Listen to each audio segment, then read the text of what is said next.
KPBS On Demand is supported by Paint Care, offering households and businesses in California more than 800 leftover paint drop-off sites for recycling. Quantities of 100-plus gallons of paint may qualify for a large volume pickup. Learn more at paintcare.org. Good morning, I'm Debbie Cruz. It's Friday, January 10th. Dozens of dogs from the devastating wildfires in LA have been evacuated to San Diego. More on that next. But first, let's do the headlines. A red flag warning is still in effect for parts of eastern San Diego County due to strong Santa Ana winds and dry weather. It ends at 6 p.m. tonight. In East County, sustained winds of 30 to 40 miles per hour are likely, with gusts potentially as high as 75 miles per hour. Alex Tardy, the warning coordination meteorologist for the National Weather Service, says people need to stay vigilant.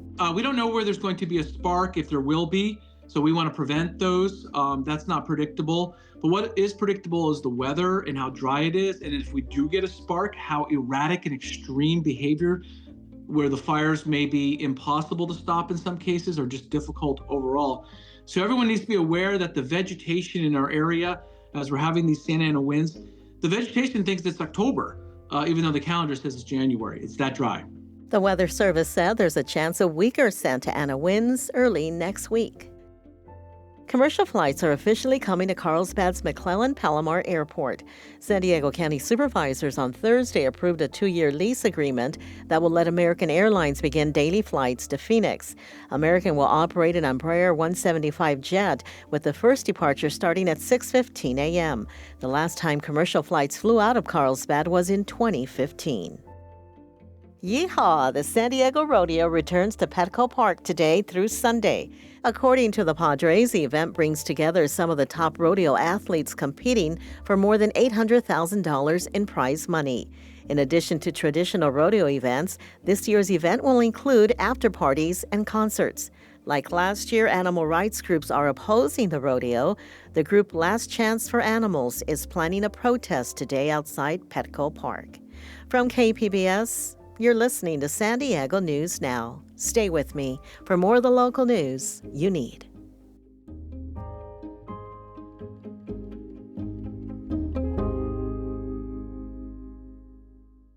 KPBS On Demand is supported by Fleet Science Center's newest exhibit, Survival of the Slowest. See firsthand how nature's smallest, slowest, and weakest creatures can not only survive, but thrive in the wild. Open May 24th through September 1st. Learn more at fleetscience.org.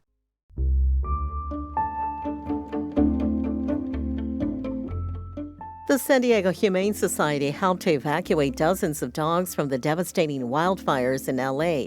North County reporter Alexander Nguyen says they now need your help to relieve their already crowded shelters. The San Diego Humane Society shelters were already overcrowded, but when the Pasadena Humane Society called, they stepped up. Jordan Fry with the San Diego Humane Society says our region is no stranger to wildfires. We're really grateful to be able to help in an emergency, just as we know our animal welfare partners in California and beyond would help us as well. More than 36 dogs were evacuated to help make room for animals lost or displaced by the fires. Now, the Humane Society is asking for help fostering these dogs to ease the strain at the shelters. We're going to give you everything you need to foster. To sign up, visit sdhumane.org/foster. Alexander Nguyen, KPBS News. President-elect Donald Trump's promise of mass deportations could send thousands of people to Tijuana. Reporter Gustavo Solis says city officials there plan to open a shelter for those who end up deported. Tijuana Mayor Ismael Burgueño says the city is taking a proactive approach. They're planning a shelter with enough room for 10,000 people and the ability to increase capacity to 30,000. He says a large shelter should prevent deportees from forming encampments in public spaces. Los espacios públicos en el municipio no serán utilizados. Burgueño envisions a dignified space where deportees can access social services, health clinics, a job center, and outdoor space. Porque queremos dar el mejor resultado posible y tratar como se merecen a quienes estén en la situación de ser deportados. Officials plan to announce the shelter's location over the weekend, but they have not said when it will open. Gustavo Solis, KPBS News. The new Congress started this week. Congresswoman Sarah Jacobs spoke to Public Matters reporter Amita Sharma about what to expect in the upcoming months. So we last spoke before the November election. You were optimistic about Vice President Kamala Harris's prospects. Now, as President-elect Donald Trump is about to embark on his second term in the White House, what are your thoughts? Look, I think it was a real wake-up call that so many Americans feel so dissatisfied with the status quo. And I'll be honest, these are some of the issues I've been talking about for a long time.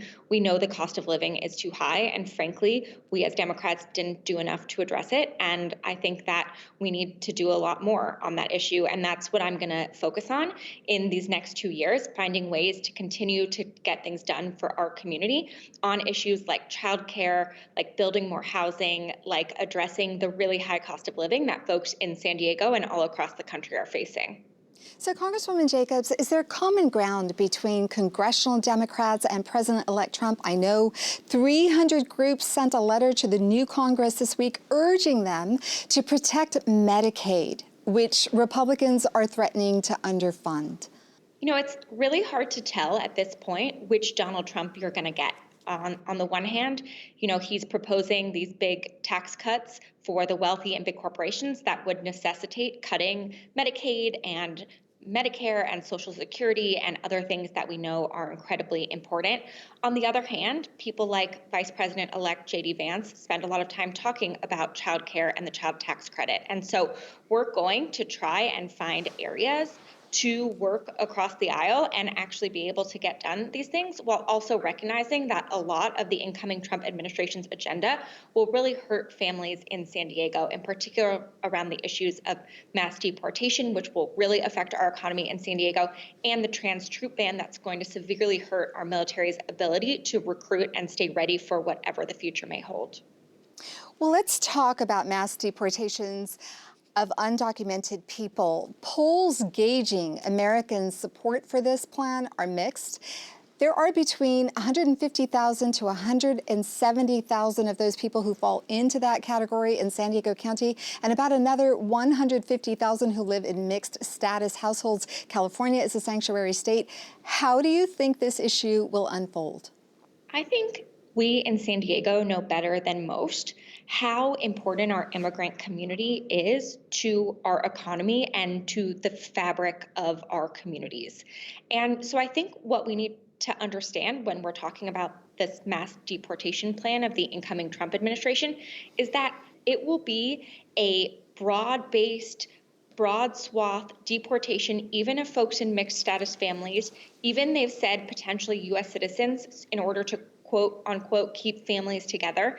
And it will severely, severely hurt our economy in San Diego, from raising the price of construction and food to hurting our cross-border economy that we know is so interlinked with the economy in Mexico. And it will also likely increase border wait times because so many of the resources will be going towards this unprioritized deportation.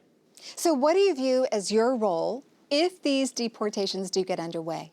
I'm focusing on the things that we can do. So number one, that's oversight, making sure that laws and statutes are actually being followed, in so much as there are legal protections, that those are staying in place, that we are putting pressure to make sure that there are humane processes in place.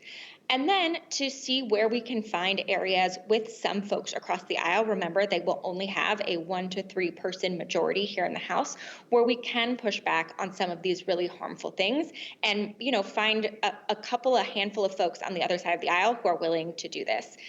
We were able to change the family separation policy when the American people learned about it. And so a big part of this is really making sure we're doing the oversight to call attention to issues, and then seeing if we can find allies, even just a few across the aisle, to push back on these really harmful things. So another group of people in the region looking at a second Trump presidency with some trepidation are scientists. Some have expressed worry that if they oppose the incoming administration's policies dealing with science, they might lose federal grants. Is the fear justified? And if it is, what will you do to ensure that doesn't happen? We know that Republicans are looking for any way to cut funding and really needed funding for our communities. And so I think the fear is valid, but we will continue working and find allies across the aisle to push back on some of these really harmful cuts that the incoming Trump administration is talking about. Okay, we're going to leave it there. Congresswoman Jacobs, thank you so much for speaking with me today. Of course, thanks for having me. That was Congresswoman Sarah Jacobs speaking with Public Matters reporter Amita Sharma. An Escondido sanctuary has been taking on endangered and sick reptiles, but the high costs are stacking up. North County reporter Tanya Thorne says they are now facing eviction. Over 400 reptiles call the Escondido Ecovivarium home. There you can find snakes, skinks, dragons, and tarantulas. But the Ecovivarium is at risk of extinction. The costs to take care of the animals, rent, electricity, and staff are stacking up. Where this year has been really tough, for everybody. I mean, let's face it, the economy has been really brutal. Susan Nowicki is the nonprofit's founder. She says mom and pop businesses have also stopped donating, and larger grants have dried up. The sanctuary is now 3 months behind on rent and facing eviction. We're really asking for the public support right now. We need it desperately because our animals are unique. We're one of the largest reptile sanctuaries in the country, and there aren't a lot of options. Nowicki hopes visits and donations will increase to sustain the Ecovivarium and their work, which requires daily care. Tanya Thorne, KPBS News.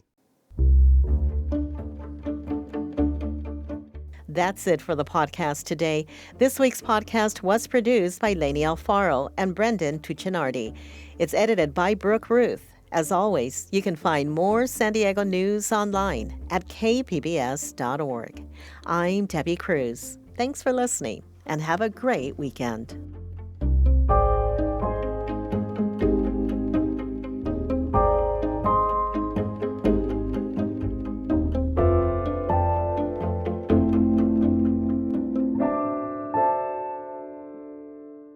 KPBS On Demand is supported by the National Conflict Resolution Center. Geopolitics, a divisive election year, and strained budgets are all topics that can create tension in the workplace. NCRC can help workplace leaders navigate polarizing issues with the Culture, Communication, and Conflict Certificate. More at ncrconline.com.